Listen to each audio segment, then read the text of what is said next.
Bonjour à tous. La particularité des tumeurs neuroendocrines, c'est qu'on n'en guérit pas. On a juste un traitement qui en empêche l'évolution, qui bloque l'évolution des métastases. Alors le traitement déjà commence par enlever ce qu'on appelle la tumeur primitive. Pour moi, on a enlevé 70 cm d'intestin dans lequel il y avait 2 tumeurs et 11 ganglions. Et puis ensuite, j'ai des injections tous les 28 jours. C'est tout, me direz-vous. Bah oui, c'est tout. En tout cas, dans mon cas, c'est suffisant, puisque le traitement fonctionne et que mes métastases ne bougent pas. Mais ces injections, vous imaginez bien, c'est pas du Doliprane. Il y a des effets secondaires. Alors, l'effet secondaire quasiment permanent, c'est les diarrhées, le matin. Bon, le matin, je ne bouge pas de chez moi. Comme ça, je suis tranquille. Et si j'ai vraiment besoin de sortir, je prends de l'Imodium, et puis c'est bon. Les autres effets secondaires, c'est les nausées. Mais ça ne dure pas en général. Donc j'attends que ça passe. Et puis si ça dure, je prends un Vogalène, et puis c'est bon. D'autres effets secondaires, oui, des maux de ventre, parfois assez violents. Mais c'est pareil.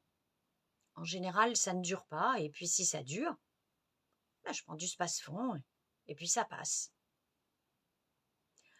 Le pire, ce qui est le plus compliqué pour moi, c'est les hypoglycémies. Ces hypoglycémies sont sévères. Et au début, j'ai perdu connaissance.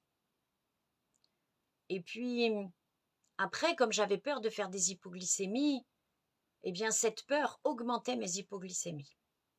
Et puis, au cours du temps, j'ai appris à les gérer. Je suis allée voir un médecin nutritionniste, j'ai été suivie par une endocrinologue qui m'ont donné des conseils, qui m'ont fait tester des choses. Donc maintenant, je sais qu'il faut que je mange de manière régulière, je sais ce que je dois manger, ce que je ne dois pas manger, et j'essaye d'avoir surtout un rythme de vie le plus régulier possible.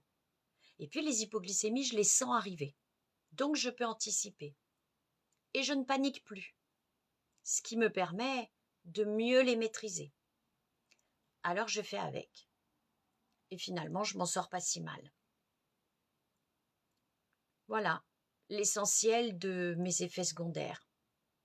Je considère que je suis une chanceuse, parce que finalement, je me suis habituée à tout ça et ça ne me gêne pas tant que ça. Voilà. À bientôt pour la suite de mes aventures.